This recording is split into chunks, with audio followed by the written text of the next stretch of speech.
Bună ziua! Welcome back to my weekly cycling vlogs that document our 2018 trip from Paris to Athens. We'd made it to Romania, where we'd spend a month cycling all over the place, from the Danube river up into the Carpathian mountains, through Transylvania and then down to the Black Sea, where we'd follow the coast into Bulgaria. Now, Romania is actually a country I've been to before and have spent a good chunk of time there because Liliana is actually an imposter. She's not French and she just moved to France from Romania when she was 6 years old. We were there together in 2012 and went on a mad road trip, seemingly visiting every single monastery in Romania, as well as some trips to the family farm, and ended it in Bucharest. Coming into Romania, we were greeted by possibly the worst country sign we saw on the trip. Holy shit, is that not a great advert for your country? We made our way up a smallish hill which would lead us to the Danube river. At one point we took a break and there was these two farmers trying to find each other using their phones. They popped out of the fields and were a bit surprised to see us with our fully loaded touring bikes. They asked us where we were from and Lili replied since she can still basically speak Romanian. And when we said Scotland, they were like, ha no. They then spent ages debating why we were lying and that you couldn't cross the sea by bicycle, and so it couldn't possibly be true that we'd cycled from Scotland. We got down to the river and it was super duper beautiful. Unlike in Croatia and Serbia, this section starts to get a bit more like a valley and then turns into more of a gorge, which makes for some class views while cycling. It's hard to believe that's the Danube. It's massive. It looks like a lake. Loch. Some would say a loch. We followed the river aiming for Dubova, and it turned out to be a mega long day, actually one of the longest days of the trip. We saw clouds approaching and then dived into a restaurant for a very long second lunch in order to wait out the rain. Apparently I didn't take any photos or videos, so you'll just need to use your imagination of what that looked like. There weren't any nearby camps, so we booked a pretty cheap B&B in Dubova. We arrived super late and it was dark and we couldn't work out where it was, but luckily some locals called the place and then they drove out to find us and even supplied us with a bit of a late night snack. We've just arrived in Dubova, still in the Danube, and it's very late because we cycled all day and it was raining, but the guest house people just brought us some food for free. People were very nice to us. We're very lucky. I'm hungry.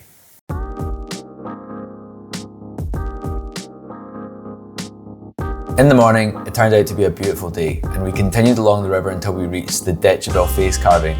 Now, I had no idea this would be there, so I was a bit like, holy fucking shit, what the hell is that?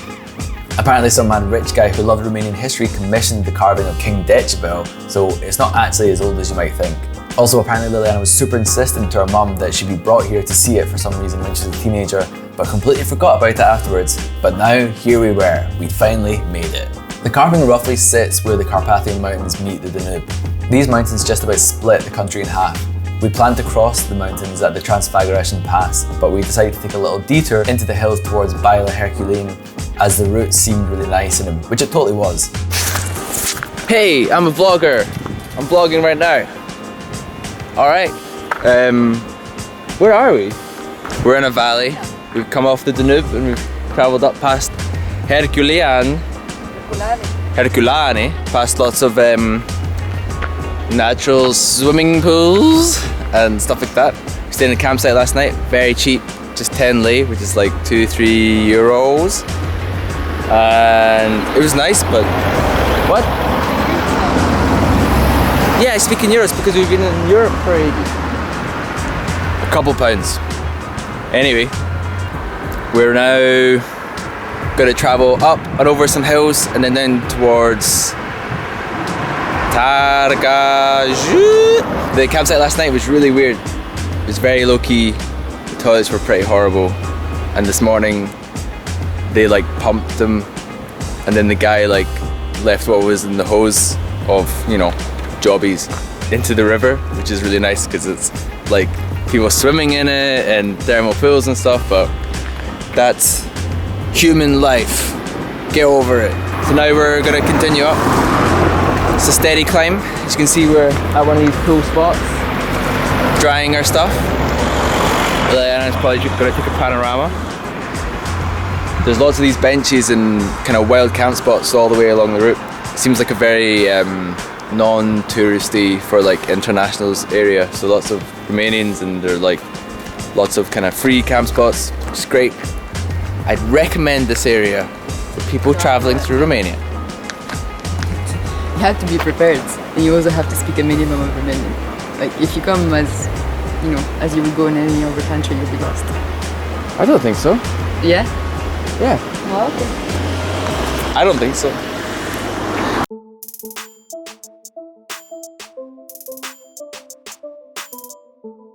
It felt like a while since we've been in the hills, not really since Slovenia, so I was totally loving it.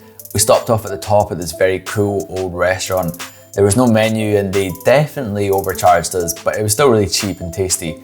We also kept loads of leftovers for later, so joke's on them. We had a great time cycling down the other side, and at the bottom we stopped at a tourist office to try and find a place to stay for the night. It was like 4 PM and we were the first people to go into the office, which made me honestly want to die. We arrived at a B&B and it was like half the price of booking.com, so it worked out really well. In the morning we cycled to Targa Jiu. I'm not gonna lie, this area of Romania was pretty honking. I'm saying it generally smelled like shite or like bin juice. I think there was a landfill nearby or a factory or something. We stopped at a market for some meat, which Lili was super into. She then went to grab some fruit and veg while I watched the bikes. There were these, I'm guessing, Roma people, but they all looked like pretty cool cowboys, cutting about selling really bizarre things like extractor hoods and also gutters. I couldn't quite get my head around that. One guy came up selling aftershave and just sprayed me with it, and it was pure disgusting. I was stinking of it all day. Lili also got chased by this old woman selling perfume, and they ended up pure screaming at each other in the market. Not the best time in a market, to be honest, but the food was really tasty and we got everything we needed. We cycled to this big park for some more lunch, which had this Infintiy column. It was really cool close up, but from far away, I couldn't help but think it looks like a big old stack of anal beads. There was also a police team assigned to stop people touching it, like that was literally their only job. We escaped the city, but the roads were pretty hectic here. At one point, we turned off into a bit of a quieter road, but then I got heavy chased by a bunch of dogs, which sort of freaked me out. But I got an ice cream later, which definitely made me feel better. We got to the campsite, but generally we found a lot of camping places in Romania had these sort of mini chalets or huts, and most people didn't really have tents, so the price is a bit more, but it's still really low. I think I do prefer sleeping in a tent. It's generally more comfy and there's less bugs kicking about, but then sometimes you do get TVs in the hut, which is a total bonus. The campsite was also full of dogs. It seemed like 2 or 3 different packs of strays that were all sleeping in the daytime and then up all night barking, fighting and shagging. Since we got to Croatia, we'd steadily seen more and more stray dogs, which are a pretty good source of entertainment. We did get continually chased by them though, but it's usually the farm dogs that go mental when they hear and see the big bicycles. They're so territorial that it can be pretty scary when they go nuts and start chasing you.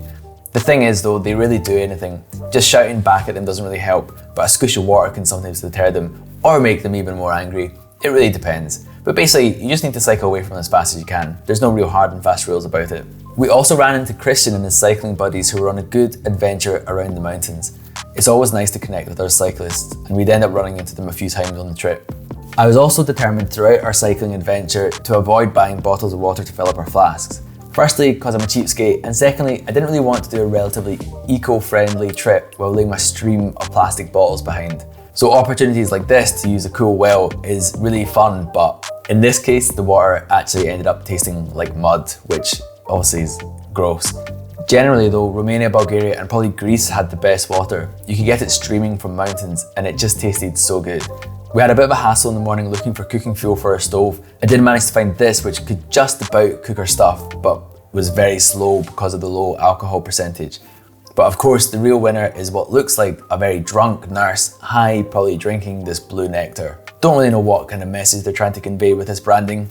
On the road, we caught up with the other cyclists and followed them on some nicer B roads before parting ways as we cycled down to Ramincu, Valcea.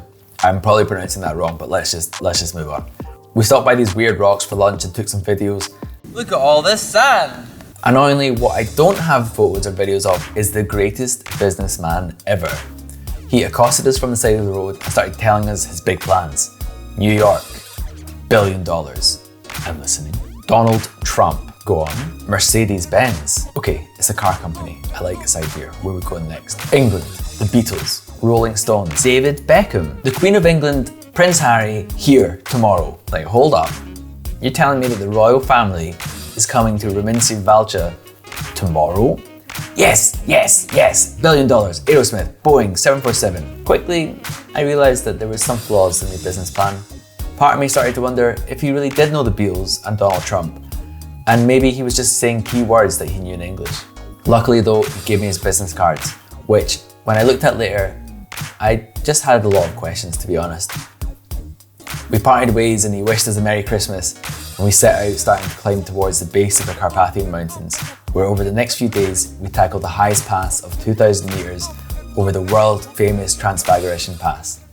Thank you so much for watching. I hope you enjoyed our first video of us cycling through Romania. There should be at least a couple more videos in Romania, and I'm really looking forward to showing you all the things we got up to because we had an absolutely amazing time in this country.